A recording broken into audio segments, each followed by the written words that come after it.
الحمد للہ رب العالمین الحمد للہ رب العالمین الحمد للہ رب العالمین نحمدہ ونصلی ونسلم علی حبیبہ الکریم اما بعد فاعوذ باللہ من الشیطان الرجیم بسم اللہ الرحمن الرحیم محمد رسول اللہ صدق اللہ العلی الولی الحی القیوم۔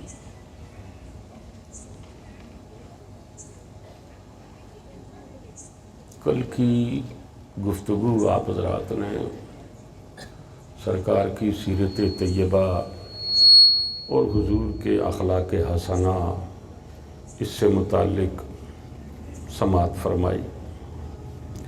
آج ہم بارگاہ سیدنا صدیق اکبر رضی اللہ تعالی عنہ میں آپ اور ہم چلتے ہیں۔ صدیق اکبر رضی اللہ تعالی عنہ کو آپ حضرات جمعے میں خطبے میں آپ سنتے ہیں، افضل البشر بعد الانبیاء بالتحقیق، نبیوں کے بعد سب سے بڑا مرتبہ اس آسمان کے نیچے اور اس زمین پر اگر کسی کا ہے تو ابو بکر صدیق کا ہے۔ کیوں؟ ابو بکر صدیق رضی اللہ تعالی عنہ نے حضور علیہ السلام کا اس قدر ساتھ دیا کہ سرکار کو یہ فرمانا پڑا کہ مجھ پر جس کسی نے بھی احسان کیا میں نے سب کے احسان اتار دیے، مگر ابو بکر صدیق نے جو احسان کیا ہے وہ میں بھی نہیں اتار سکا۔ قیامت کے دن اس احسان کا بدلہ اللہ چکائے گا۔ یعنی اس قدر حضرت ابو بکر صدیق نے جان سے، مال سے، پیسے سے، روپیے سے، ہر اعتبار سے رسول اللہ کو بہت گہرا آپ کو سہارا دیا۔ حضور علیہ السلام کے بالکل سائے کی طرح حضور صلی اللہ علیہ وسلم کے ساتھ آپ رہا کرتے۔ کوئی جگہ ایسی نہیں کہ جہاں پر ابو بکر صدیق حضور کے ساتھ نہ ہو۔ اس قدر ابو بکر صدیق نے حضور علیہ السلام کا ساتھ دیا۔ سرکار ابو بکر صدیق رضی اللہ تعالیٰ عنہ ویسے حضور کے بچپن کے بھی آپ ساتھی ہیں، جوانی کے بھی آپ ساتھی ہیں، اور صدیق اکبر کے بارے میں حضور فرماتے ہیں کہ میں نے دین اسلام جس کے سامنے بھی پیش کیا تو اس نے کچھ نہ کچھ مجھ سے پوچھا کہ آپ کے نبی ہونے کی کیا دلیل ہے، آپ کے نبی ہونے کا کیا پروف ہے، کیا ثبوت ہے، یہ ہے وہ ہے۔ حضور فرماتے ہیں کہ اگر کسی نے بلا جھجک دین قبول کیا تو وہ اکیلا ابو بکر صدیق ہے۔ حالانکہ ابو بکر صدیق رضی اللہ تعالیٰ عنہ بہت بڑے بزنس مین، بہت بڑے تجارت کرنے والے تھے۔ آپ یمن تشریف لے گئے تو یمن میں آپ کو ایک بہت بڑا راہب ملا، جس راہب کی عمر لگ بھگ 335 سال۔ کتنی عمر تھی؟ توریت کا، انجیل کا، زبور کا، بڑا زبردست عالم تھا۔ اگلی کتابوں میں جو بھی حضور کے تذکرے آئے، وہ صحابہ کے تذکرے آئے، وہ ساری چیزوں کی جانکاری رکھتا تھا۔ وہ حضرت ابو بکر صدیق رضی اللہ تعالیٰ عنہ کا کوئی گزر اس طرف ہو گیا۔ اس آدمی نے، اس عالم نے ابو بکر صدیق کو دیکھا تو نزدیک بلایا، نزدیک بلا کر غور سے دیکھنے لگا۔ ابو بکر صدیق نے پوچھا کہ کیا دیکھ رہے ہو، مجھے کیا دیکھ رہے ہو؟ اس نے کہا کہ میں تجھے نہیں دیکھ رہا ہوں، تجھ میں دیکھ رہا ہوں۔ آپ نے کہا مجھ میں کیا دیکھ رہے ہو؟ کہا کہ تیری شکل و صورت، تیرا حلیہ اور تیرا انداز کچھ الگ ہی لگ رہا ہے۔ آپ نے کہا الگ لگنے سے کیا مطلب ہے تمہارا؟ کہا کہ تمہارا نام کیا ہے؟ کہا میرا نام ابو بکر ہے۔ اچھا، آئے کہاں سے ہو؟ کہا مکہ سے آیا ہوں۔ ٹھیک ہے. کہا تھوڑا کرتا اونچا کرو. کرتا اونچا کیا تو پیٹ کے اوپر کوئی نشان تھا. اس نے کہا ہاں. اور شکل صورت وغیرہ ساری چیزیں وغیرہ دیکھ کر کے اس نے کہا کہ ابو بکر تجھے مبارک ہو. اس نے کہا کس بات کی مبارک ہو؟ حضور علیہ السلام نے ابھی نبوت کا اعلان بھی مکے میں نہیں کیا تھا،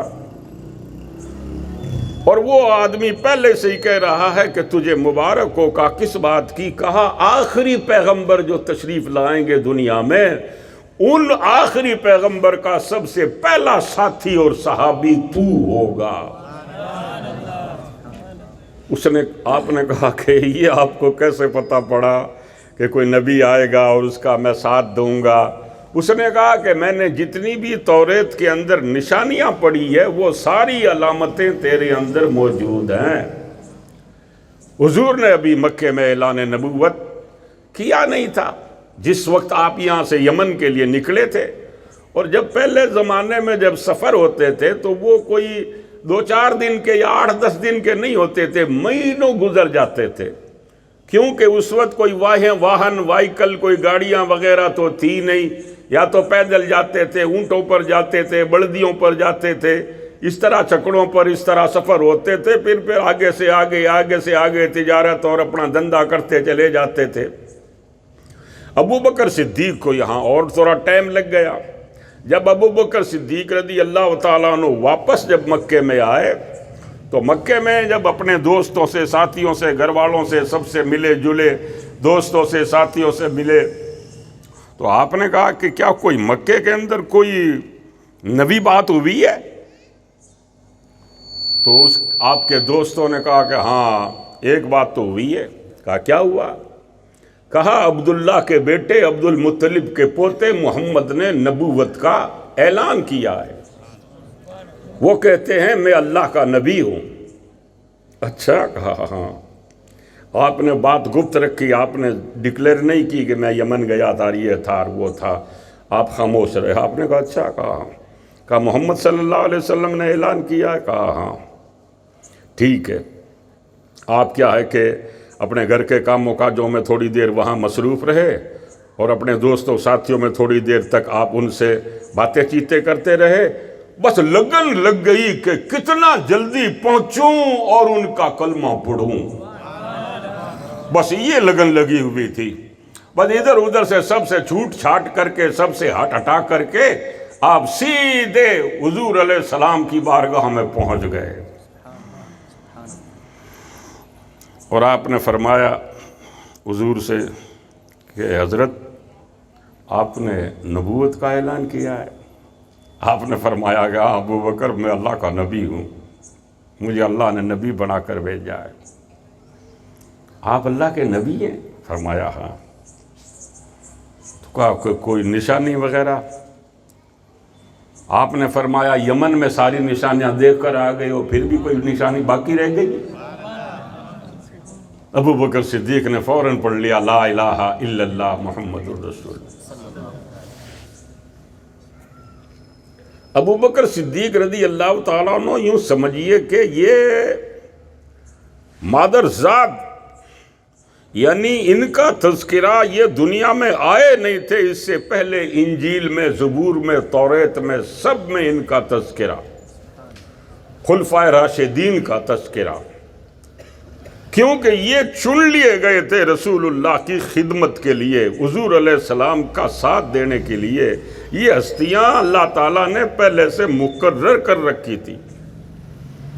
اب ابو بکر صدیق رضی اللہ تعالیٰ عنہ حضور علیہ السلام کے پاس میں ہیں، حضور کے ساتھ میں ہیں، حضور کے ساتھ چلتے ہیں، حضور کے ساتھ بیٹھتے ہیں، حضور علیہ السلام کے لیے ہر وقت مطلب یہ ہے کہ تیار رہتے ہیں.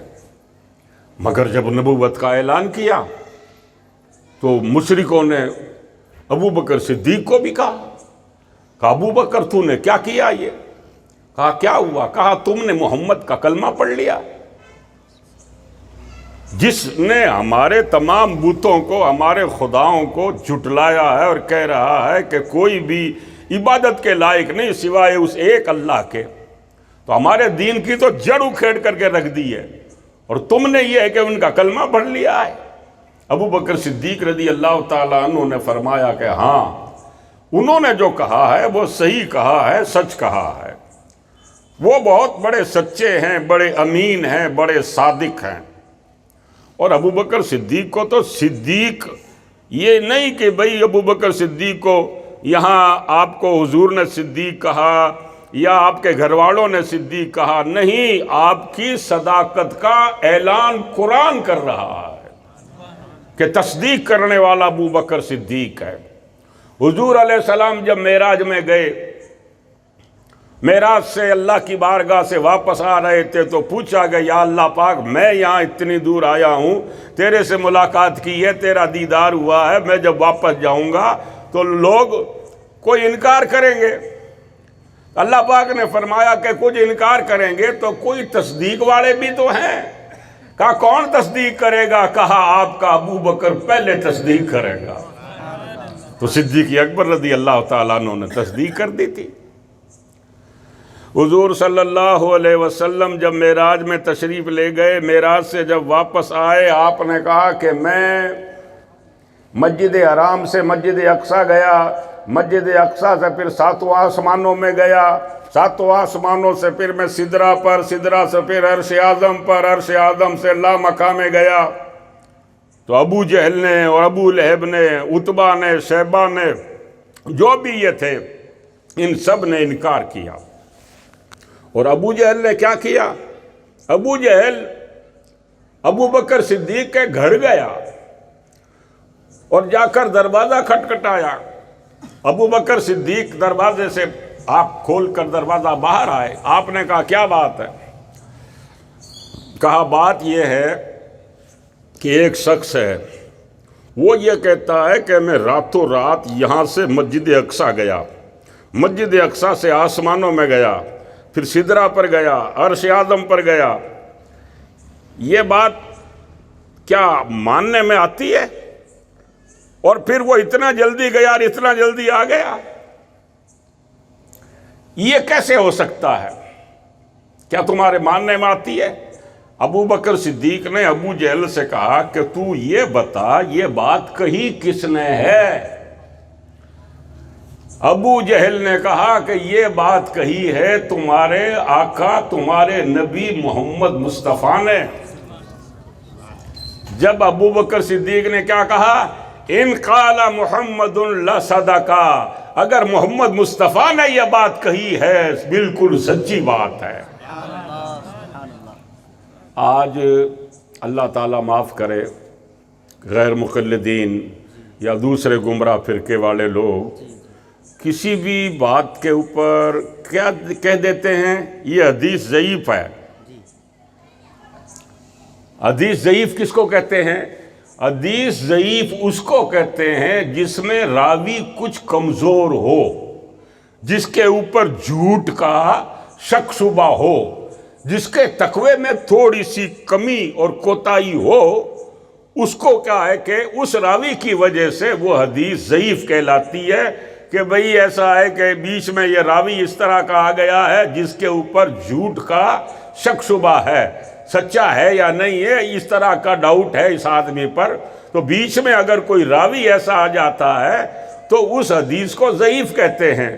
تو جیسے آپ اور ہم صلاۃ و سلام پڑھتے ہیں، نیاز کرتے ہیں، یا بزرگوں کے مزارات پر جا کر کے ان سے کیا ہے کہ آپ اور ہم دعا ان کے وسیلے سے کرتے ہیں، تو یہ لوگ کہہ دیتے ہیں کہ یہ ضعیف حدیث ہے، یہ ضعیف حدیث ہے، اس طرح کی باتیں کرتے ہیں۔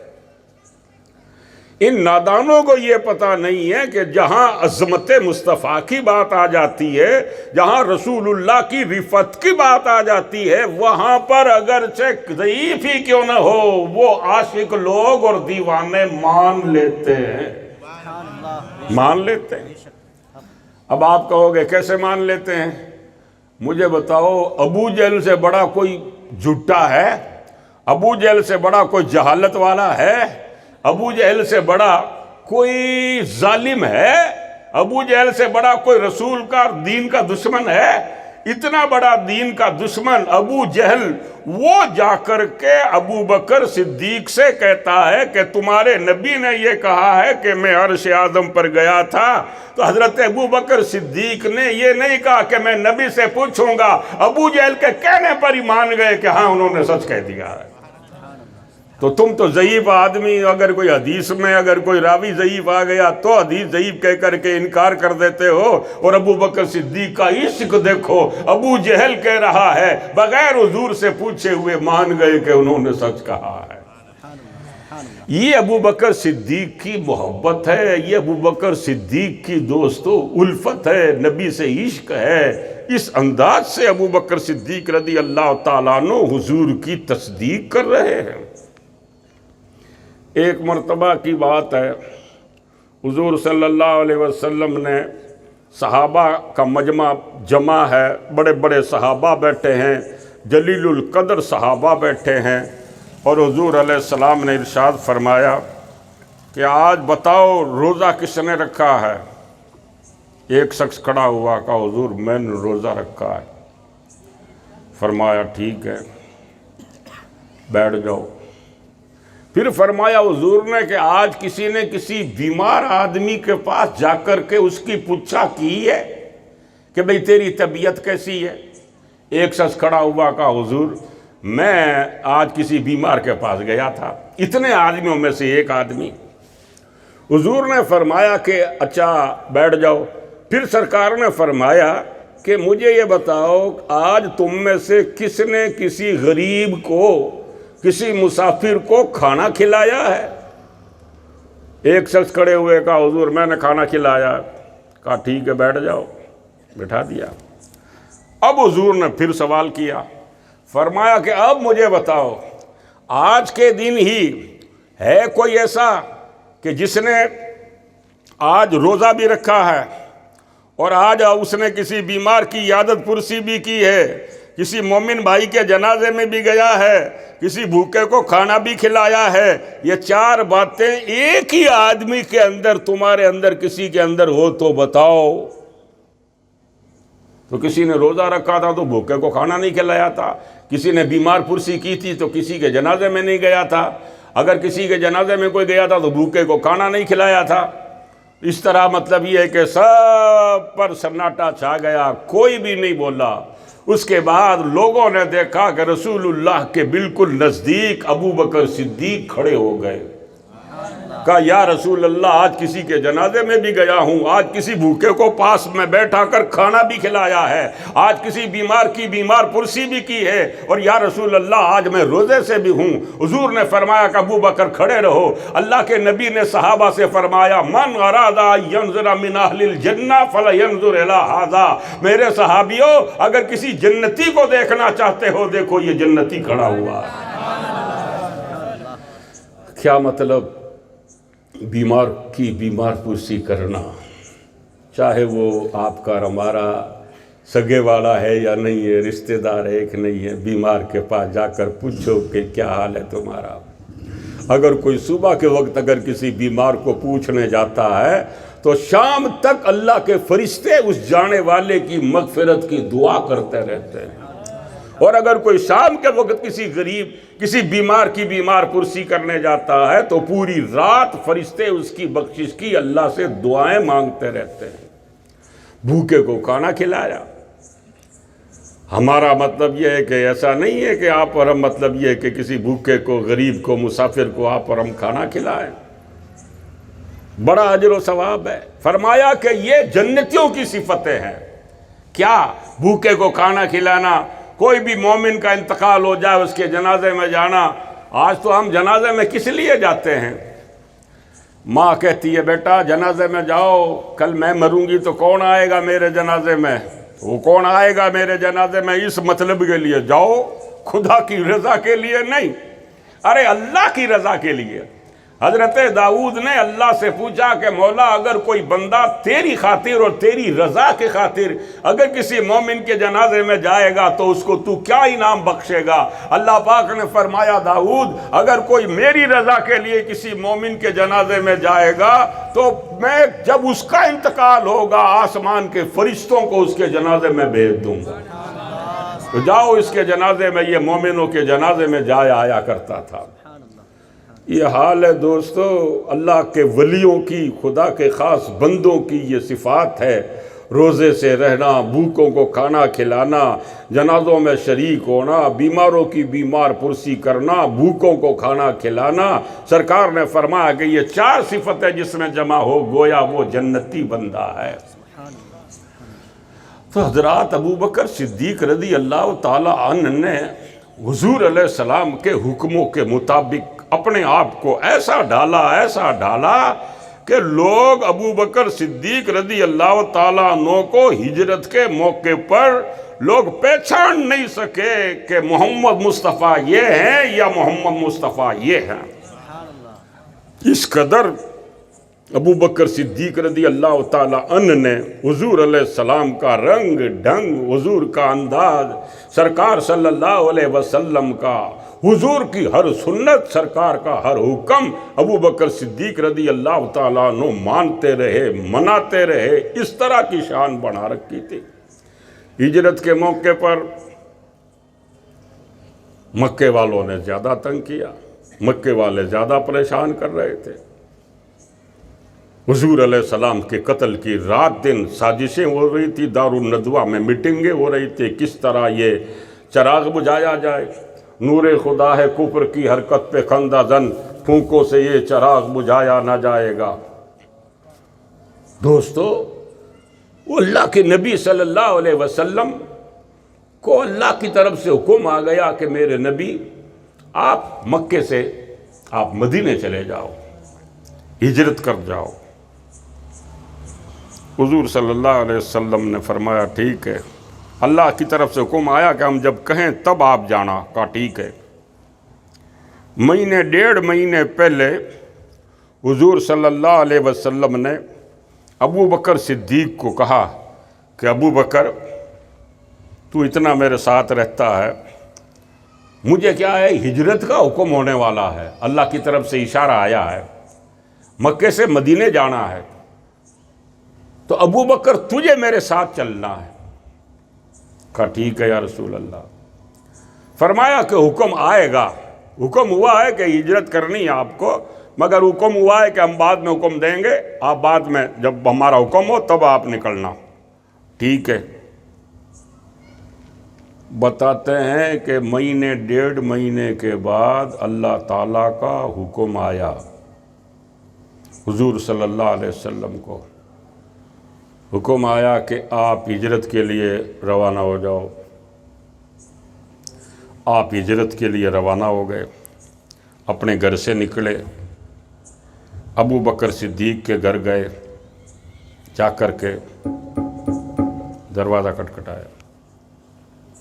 ارے آپ مقام صدیق تو دیکھو، معراج کی رات جب تھی اس وقت یہ حال تھا کہ جبریل در مصطفیٰ پر کھڑا ہوا ہے، جبریل رسول اللہ کے ڈیلے دروازے پر کھڑا ہے، جبریل باہر کھڑے ہیں، اندر محمد مصطفیٰ ہیں۔ مگر ہجرت کی رات معاملہ کچھ الگ ہو گیا۔ کیا معاملہ ہوا؟ ارے یہ ہو گیا صاحب کہ ہجرت کی رات جبریل معراج کی رات باہر کھڑے ہیں، رسول اللہ اندر ہیں، جبریل دروازے پر کھڑے ہیں، اور آج ہجرت کی رات کیا ہو رہا ہے؟ خود محمد مصطفیٰ ابو بکر کے دروازے پر کھڑے ہیں۔ حضور وہاں پہنچ گئے، جا کر کے دروازہ کھٹکھٹایا، دروازہ کھٹکھٹاتے ایک دم ابو بکر نے دروازہ کھول دیا۔ حضور علیہ السلام کو تعجب ہوا، فرمایا ابو بکر ابھی دروازے پر کھٹکھٹ کی تھی تو نے دروازہ کھول دیا، اتنی رات گئی ہوئی ہے، مکہ سارا سناٹے میں ہے، اور تم نے کیا ہے کہ دروازہ جو ہی کھٹکھٹایا تو انہوں نے دروازہ کھول دیا. کیا بات ہے, سوئے نہیں؟ کہا نہیں یا رسول اللہ. فرمایا کیا کر رہے تھے؟ کہا میں دروازے کے پاس کھڑا ہوا تھا, دروازے سے لگا ہوا کھڑا تھا. کہا کب سے؟ کہا یا رسول اللہ یاد کرو, آپ نے 1.5 مہینے پہلے فرمایا تھا کہ ابو بکر مجھے ہجرت کا حکم ہوگا اور اپنے ساتھ چلیں گے. یا رسول اللہ 1.5 مہینے کی سارے دن آپ کے پاس بیٹھ کر کے گزارے ہیں, اور 1.5 مہینے کی ساری راتیں ابو بکر نے دروازے کے پاس کھڑے ہو کر کے گزاری ہے کہ کب میرا نبی آ جائے اور میں کہیں سویا ہوا نہ ملوں, آپ جو ہی آؤ اور میں دروازہ کھولوں, کہیں دیر نہ ہو جائے. نعرہ تکبیر, نعرہ رسالت, نعرہ حیدری, جشن شہید اعظم. تو سرکار صلی اللہ علیہ وسلم نے ابو بکر صدیق کی ایسی جانیں ساری.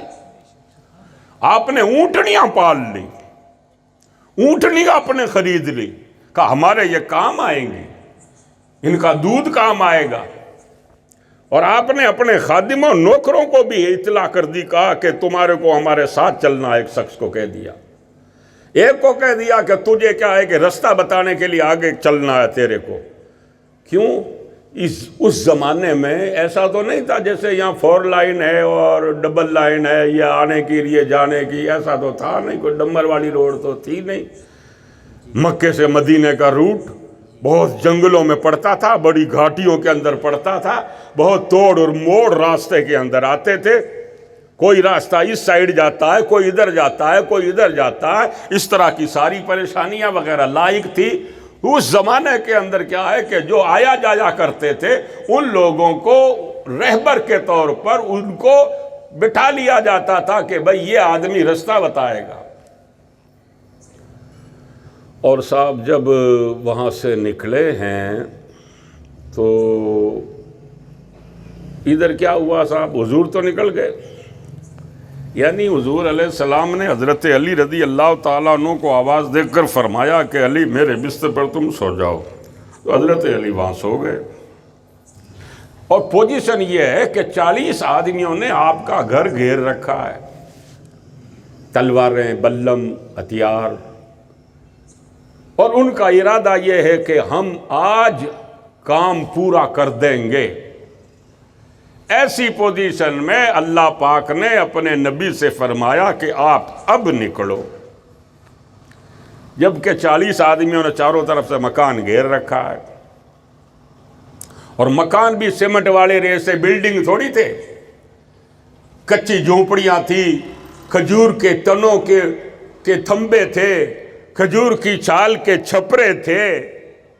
اللہ کے نبی صلی اللہ علیہ وسلم کو حکم ہوتا ہے نکلو آپ ہجرت کے لیے. 40 آدمیوں نے گھر گھیر رکھا ہے, اور مولا فرماتا نکلو میرے محبوب. یا اللہ ایسی پوزیشن میں اپنے محبوب کو حکم دیتا ہے. اللہ فرماتا ہے کہ ہم یہی تو بتانا چاہتے ہیں کہ جسے اللہ رکھے اسے کون چکھے. یوں ہی اگر نکل جائیں گے تو کیا بڑی بات ہوگی. 40 آدمی گھیرے ہوئے ہیں, یہ اس گھیرے کے اندر سے نکل جائیں, تب پتہ پڑے گا اللہ کی قدرت کا. حضور صلی اللہ علیہ وسلم جب نکلنے لگے نا تو اللہ پاک نے فرمایا میرے محبوب چپ چاپ مت نکلنا, یاسین شریف کی سورت پڑھتے ہوئے نکلو, بلند آواز سے پڑھتے ہوئے نکلو. حضور علیہ السلام یاسین شریف پڑھتے ہوئے نکلے. اللہ پاک نے فرمایا ایک کام اور کرو. کہا کیا؟ کہا دھوڑ مٹی بھر کر کے ان کی آنکھوں میں پھینکو, دھوڑ پھینک دو ان کے سروں کے اندر. حضور علیہ السلام نے دھوڑ کی مٹھی بھری اور حضور نے یوں پھینکی, ایک سائیڈ میں تھی, چاروں طرف سب کے سروں میں جا کر کے پڑ گئی. اے دھوڑ تو سب کے سروں میں کیسے پڑ گئی؟ تجھے بھیجی تو ایک طرف تھی. تو دھوڑ کہتی ہے کہ مجھ سے مت پوچھو میں کیسے پہنچ گئی, یہ پوچھ لو دیکھ لو کہ ہاتھ کس کا تھا. ہاتھ جس سمت اٹھا غنی کر دیا, موجے بحر سخاوت پہ لاکھوں سلام. ہاتھ حضور کا ہے, اور اس ہاتھ کو اللہ اپنا ہاتھ فرماتا ہے.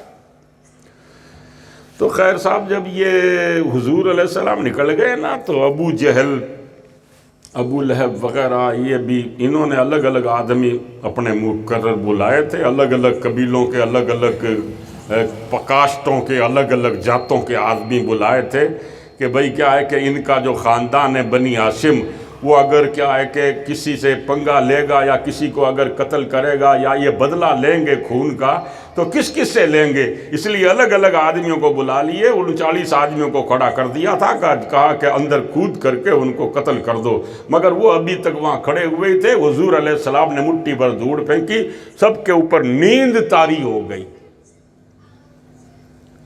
اگر کسی کی آنکھ میں دھور پڑ جائے تو نیند آتی ہے کیا؟ اگر دور پڑ جائے تو نیند نہیں آتی ہے، آنکھ دکھتی رہتی ہے، رڑکتی رہتی ہے، دکھتی رہتی ہے، مگر حضور کے ہاتھ کی تھی نہ بول رہے تو کیا انہیں نیند جیسی آ گئی۔ تو پھر شیطان آیا، شیطان نے آ کر کے ان کو اٹھایا، کرے اٹھو کیا کر رہے ہو یہاں؟ انہوں نے کہا ہم محمد صلی اللہ علیہ وسلم کو قتل کرنے آئے ہیں، تو ہم کیا ہے کہ دیکھ رہے ہیں تھوڑی دیر ان کو نیند کا غلبہ ہو جائے، بعد میں ہم جا کر کے قتل کریں گے، ابھی کچھ آواز وغیرہ آ رہی ہے۔ اس نے کہا وہ تو نکل گئے۔ کہا نکل کیسے گئے؟ ہم چاروں طرف کھڑے ہوئے ہیں۔ کہا وہ نکل بھی گئے، تمہارے سروں میں دھوڑ بھی ڈال کر گئے، تب دھوڑ دیکھو۔ انہوں نے اپنے سروں کو جھاڑا تو دھوڑ نکلی ان کے سروں سے۔ ابو جہل کو پتہ پڑا، کہا بھئی یہ نکل گئے، کہا نکل گئے۔ ابو جہل نے انہی آدمیوں سے کہا کہ ایسا کرو بھئی 2 آدمی اس سائیڈ چلے جاؤ، 2 ادھر چلے جاؤ، 2 ادھر چلے جاؤ، 2 ادھر چلے جاؤ، جہاں جہاں زکوٰۃ ناکے ہیں، چوکیاں ہیں، وہاں جا جا کر کے کھڑے ہو جاؤ اور پتہ کرو کہ وہ کہاں گئے ہیں، کدھر گئے ہیں، اور ان کو پکڑ کے کوشش کرو اور ان کو قتل کرو۔ واہ صاحب، حضور صلی اللہ علیہ وسلم، ابو بکر صدیق ادھر تو روانہ ہو گئے، ادھر ان کے آدمی ادھر ادھر دوڑے۔ واہ صاحب، چلتے چلتے چلتے چلتے ابو بکر صدیق رضی اللہ تعالیٰ عنہ نے دیکھ لیا کہ ابو جہل کے 2 آدمی آگے کھڑے ہیں، شاید 60-70 قدموں سے دور وہاں کھڑے ہیں۔ اب ابو بکر صدیق کو یہ غم ہوا، کہا کہ یہ ہو نہ ہو ابو جہل کی پارٹی کے آدمی ہیں اور یہ کیا ہم کو روکیں گے اور یہ پوچھیں گے کہ یہ کون ہے، کہاں جا رہے ہو، اور کیا معلوم یہ پہچانتے کہ نہیں پہچانتے محمد مصطفیٰ کو، کیونکہ نئے نئے آدمی بھرتی کیے تھے رسول اللہ کے قتل کے لیے انہوں نے، ان میں سے کوئی پہچانتا بھی نہیں تھا، حضور علیہ السلام کو دیکھا بھی نہیں تھا۔ اب حضور علیہ السلام آگے بیٹھے تھے، ابو بکر صدیق پیچھے بیٹھے ہیں اور چل رہے ہیں، جا رہے ہیں۔ ابو بکر صدیق نے کہا کہ یا اللہ، انہوں نے اگر پوچھ لیا کہ یہ آگے بیٹھا ہے کون ہے تو میں یہ کہہ دوں گا کہ یہ محمد اللہ کے رسول ہیں تو ہم پکڑے جائیں گے، اور اگر میں کہہ دوں گا کہ یہ کوئی مکے کا عام آدمی ہے تو بھی میری عقیدت کے اوپر داغ لگ جائے گا، اور میں کہہ دوں گا کہ یہ رسول نہیں ہے تو میری صداقت کے اوپر دھبا لگ جائے گا۔ یا اللہ، میں کروں تو کیا کروں، کہوں تو کیا کہوں گا ان کو؟ یہ بھی نہیں کہہ سکتا کہ یہ اللہ کے رسول ہیں کیونکہ پکڑے جائیں گے، یہ بھی نہیں کہہ سکتا کہ یہ رسول نہیں ہے، میری صداقت کے اوپر داغ لگے گا، یہ بھی نہیں کہہ سکتا کہ مکے کا کوئی عام آدمی ہے، یہ بھی نہیں کہہ سکتا، اب کہوں تو کیا کہوں؟ یا اللہ، کوئی ایسی بات کہلوا دینا کہ میری صداقت پر بھی داغ نہ لگے، میری عقیدت پر بھی داغ نہ لگے، یا اللہ ایسی کوئی بات کہلوا دینا۔ اب صاحب جو ہی آگے گئے، ان 2 آدمیوں نے روک لیا، رکے، انہوں نے حضور کو دیکھا نہیں تھا، انہوں نے کہا ابو بکر یہ جو آگے بیٹھا کون ہے؟ ابو بکر صدیق نے کہا کہ یہ جو آگے بیٹھا ہے یہ مجھے آگے کا رستہ بتانے والا ہے، یہ رستہ بتانے والا ہے۔